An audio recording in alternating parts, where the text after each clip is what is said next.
leftovers, but make them party food. After remaking Chef John's taco cups, I had a little of everything. Taco beef, pickled red onions, diced tomatoes, chopped green onions, cilantro, jalapeno, lime wedges, and cheddar cheese. That's all the good stuff. So naturally, beef nachos. I chopped a few pepperoncini to add another dimension of flavor. The juice squirted into my eyes, and I had to take a minute to clean up, and then continued with the task. I reheated the ground beef in a frying pan over medium heat. Then start by layering the corn chips onto a sheet pan. Top them with that flavorful taco beef, some black beans, diced pepperoncini, and a generous sprinkle of cheddar cheese. Go in with the second layer. Chips, beef, beans, pepperoncini, and more cheese, because we don't do halfway nachos here.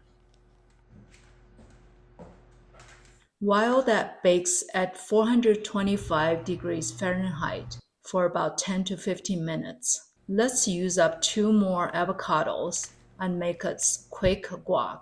I added some guacamole dry mix, a little pepperoncini juice for extra zing, and a splash of lime. Mash it up until creamy. Pull the nachos from the oven and finish strong.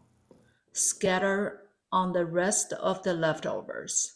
Diced tomatoes, pickled onions, more cheese, cilantro, chopped green onions, jalapeno if you like it hot, a final squeeze of lime, and that creamy guac right in the center, and it's game on.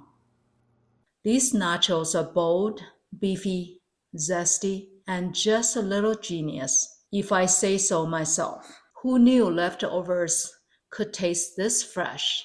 These nachos were everything: savory, melty, tangy, and loaded with texture, from that crisp chip base to the creamy guac. Honestly, it's the best kind of second-day meal. No one would guess it started as a remix. Thanks for cooking with me. See you in the next episode of Creative Kitchen Remixes. Please check in the description below for ingredients, step-by-step cooking instructions, and links to products frequently used in my videos. If you enjoy this recipe, don't forget to like and subscribe for more authentic dishes from around the world. Thanks for watching. Bye for now.